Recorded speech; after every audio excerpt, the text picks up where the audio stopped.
Hello student, in this particular section we are going to deal about beta lactam antibiotics. So last lecture में हमने पढ़ा था sulphonamides के बारे में, जिसमें हमने ओवरऑल स्टडी की थी कि सल्फोनामाइड किस तरीके से बॉडी पे फंक्शन कर रहे हैं या ड्रग किस तरीके से बॉडी पे एक्ट कर रही है। इस सेशन में हम बीटा लैक्टम एंटीबायोटिक्स के बारे में डिस्कस करने वाले हैं। बीटा लैक्टम एंटीबायोटिक्स क्या होती है? ऐसी ड्रग्स या ऐसा ग्रुप ऑफ ड्रग जिसके केमिकल स्ट्रक्चर में क्या प्रेजेंट हो, बीटा लैक्टम रिंग प्रेजेंट हो, उसे हम बीटा लैक्टम एंटीबायोटिक्स कहते हैं। यानी ऐसी दवा या ऐसी मेडिसिन जो इन्फेक्शन के अगेंस्ट दी जा रही है और उसके केमिकल स्ट्रक्चर में बीटा लैक्टम रिंग प्रेजेंट है, उसे हम बीटा लैक्टम एंटीबायोटिक्स बोलते हैं। ये ड्रग किस तरीके से वर्क करती है? बेसिकली ये क्या करती है, जो सेल वॉल होती है, बैक्टीरियल सेल वॉल होती है, उसके सिंथेसिस को इनहिबिट करती है। यानी फॉर्मेशन ऑफ सेल वॉल को ये क्या करती है, इनहिबिट करने का काम करती है, रोकने का काम करती है। और आप सबको पता है कि अगर सेल वॉल नहीं होगी तो बैक्टीरिया सरवाइव नहीं कर पाएगा। जो भी टॉक्सिन बैक्टीरिया के अंदर है या फिर जो भी सब्सटेंस अंदर है वो बाहर की तरफ एक्सपोज हो जाएगा और बैक्टीरिया डैमेज हो जाएगा। करेक्ट। तो ये बेसिकली कैसे काम कर रही है, सेल वॉल जो होती है, बैक्टीरियल सेल वॉल होती है, उस पे एक्ट करती है जाके। आगे मैकेनिज्म में हम पढ़ेंगे कि किस तरीके से ये डैमेज कर रही है।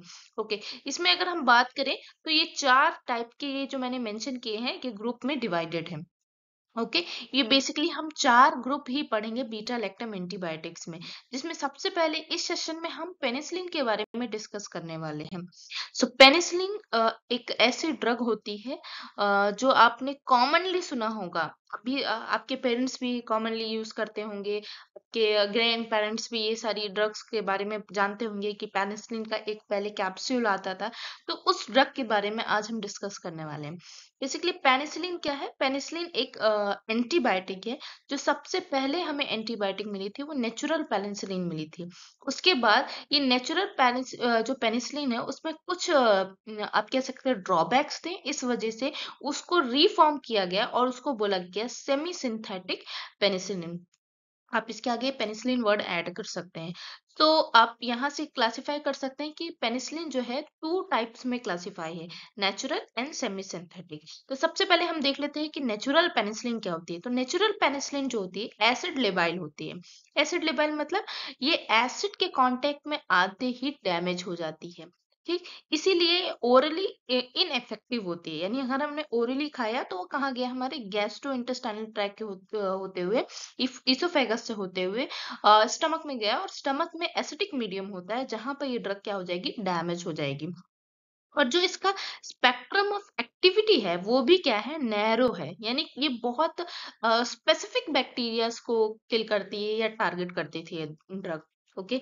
अगर ये ड्रग की बात की जाए कि नेचुरल पेनिसिलिन को जब भी हम देते हैं तो एएसटी मस्ट बी डन, यानी एंटीबायोटिक सेंसिटिविटी टेस्ट जरूर करना चाहिए, क्योंकि इससे बहुत ज्यादा एडवर्स इफेक्ट होने के चांसेस होते हैं। ओके।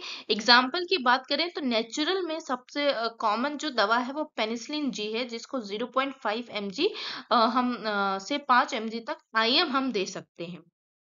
करेक्ट।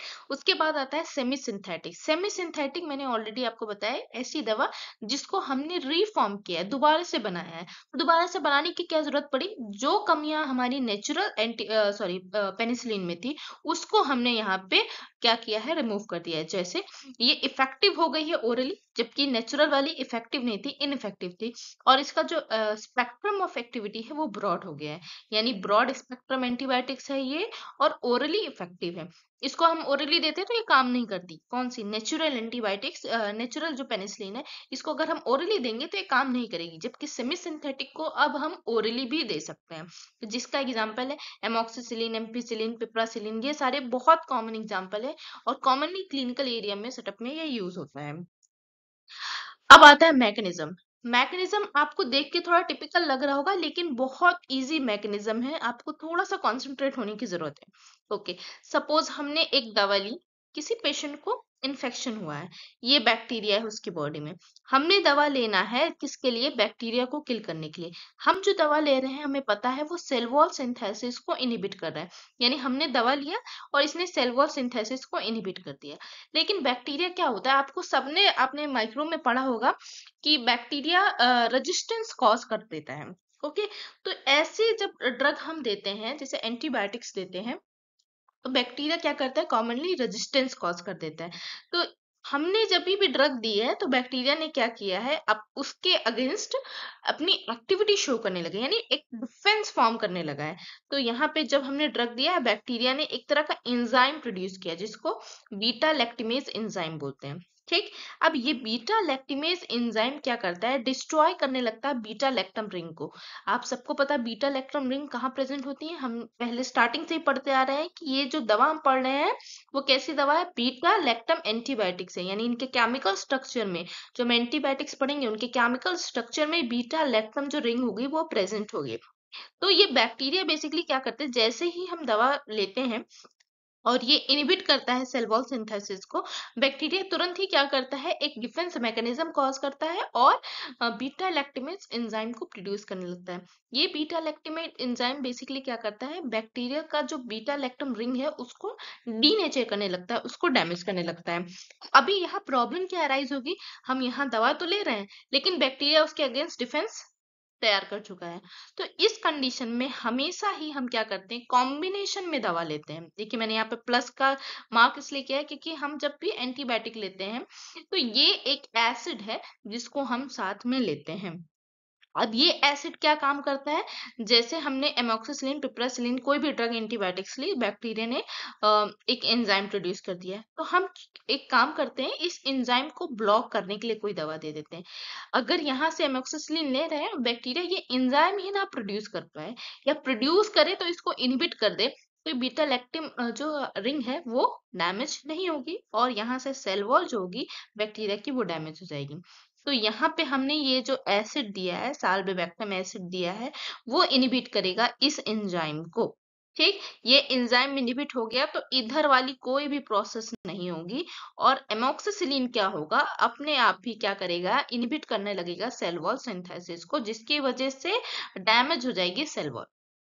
ओके, एक बार और क्विक रिवीजन करते हैं इसके बारे में कि कब जब भी एंटीबायोटिक्स लेते हैं उसे हमेशा कॉम्बिनेशन फॉर्म में देते हैं, जो कि मैंने यहाँ पे मेंशन किया है कौन सा कॉम्बिनेशन देंगे।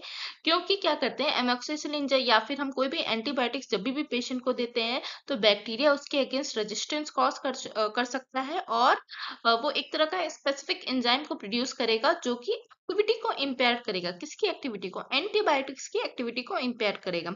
एक्टिविटी ना इम्पेयर्ड हो इसलिए हम कॉम्बिनेशन में ड्रग दे रहे हैं और एक ड्रग जो क्या कर रही है, सेल वॉल सिंथेसिस को इनहिबिट कर रही है, जबकि जो कॉम्बिनेशन वाली हमने जो ड्रग दी है वो बेसिकली एंजाइम को इनहिबिट करने का काम कर रही है। इस जो ये पोर्शन मैंने आपको अभी बताया है इसको आप एक बार और सुनेंगे तो इजीली आपको समझ में आ जाएगा। थोड़ा सा कंसंट्रेशन की जरूरत है इसमें, बहुत ज्यादा इसमें टफ कोई मैकेनिज्म नहीं है। आप आराम से इस लेक्चर को जब दोबारा सुनेंगे तो ये आपको और क्लियर हो जाएगा। क्लियर, तो इस तरीके से क्या होता है, सेल वॉल डैमेज हो जाता है बैक्टीरिया का। हमें ओवरऑल क्या करना है, सेल वॉल डैमेज होगा। अब सेल वॉल डैमेज होगा तो इधर का भरा हुआ टॉक्सिन बाहर की तरफ रिलीज होगा। अब मैं यहाँ आपको इसलिए बता रही हूँ क्योंकि जब आगे हम एडवर्स इफेक्ट पढ़ेंगे तो वहां मैं आपको सिम्टम्स दिखाऊंगी। नाउ इंडिकेशन, इंडिकेशन मतलब किस किस कंडीशन में हम एंटीबायोटिक्स दे सकते हैं। Scarlet fever, meningitis, syphilis, meningococcal infection, pharyngitis, pyogenic infection हो गया, इन्फेक्टिव एंडोकार्डाइटिस हो गया, community acquired pneumonia is very important, sepsis की कंडीशन, ऐसी बहुत सारी कंडीशन है जिसमें हम एंटीबायोटिक्स देते हैं। मतलब जितनी भी इन्फेक्टिव कंडीशन होती है उसमें सब में हम एंटीबायोटिक्स दे सकते हैं। एमोक्सिसिलिन तो मोस्ट कॉमन है जो हॉस्पिटल्स में पेशेंट को एडवाइस की जाती है, correct. Then contraindication, contraindication में hepatic impairment, hepatic encephalopathy, pregnancy, lactation, आपको पता है कॉन्ट्रा इंडिकेटेड होती है सारी मेडिसिन। हिपैटिक इम्पेयरमेंट या हिपैटिक इंसेफेलोपैथी में क्यों, क्योंकि ये जो ड्रग्स होती हैं उनका मेटाबॉलिज्म लिवर में होता है। अब लिवर में पहले से ही कोई प्रॉब्लम है और लिवर पे दोबारा से लोड पड़ेगा तो ये और ज्यादा कॉम्प्लिकेशन को अराइज कर देगा, इसलिए ऐसी कंडीशन में हम ये दवा नहीं देते हैं।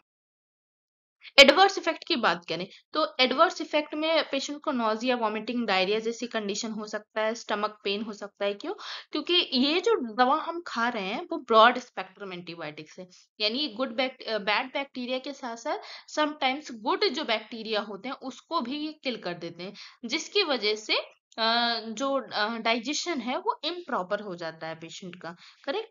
फीवर चिल्स क्यों आते हैं, फ्लू लाइक सिम्टम्स क्यों आते हैं, मैंने आपको बताया कि यहाँ से जो टॉक्सिन है वो बॉडी में रिलीज हो जाते हैं। भाई सेल वॉल डैमेज होगी, सेल वॉल एक तरह से बैरियर का काम कर रहा था, इंक्लोज करके रख रहा था सारे टॉक्सिन को, अब वो डैमेज हो गया, डीनेचर हो गया सेल वॉल। तो जितना भी टॉक्सिन है वो क्या हुआ, बाहर की तरफ निकल गया। करेक्ट। बॉडी एक्ट होगा, यूरिनेटिंग लेस देन यूजुअल, कम करेगा यूरिनेट। क्यों, अगर डायरिया जैसी कंडीशन है तो फ्लूइड लॉस हो रहा है, इसलिए यूरिनेशन कम हो सकता है, इसके रिस्पेक्ट में कम हो सकता है। स्किन रैशेस हो सकते हैं, हाइपर सेंसिटिविटी रिएक्शन, इचीनेस हो सकता है, ये सारे आपको कुछ कॉमन एडवर्स इफेक्ट देखने को मिलेंगे। इसीलिए एएसटी हम ज्यादा प्रेफर करते हैं देने से पहले। करेक्ट। तो ये पूरा था हमारा बीटा लैक्टम एंटीबायोटिक्स के बारे में, जिसमें हमने पेनिसिलिन को आज डिस्कस किया है। नेक्स्ट आने वाले सेशन में बाकी की जो 3 मेन रिमेनिंग पोर्शन है उसको हम डिस्कस करेंगे। आई होप आपको यहाँ पे बीटा लैक्टम एंटीबायोटिक्स का कुछ कॉन्सेप्ट क्लियर हुआ होगा। सो yeah, this is all about penicillin. Wait for next video.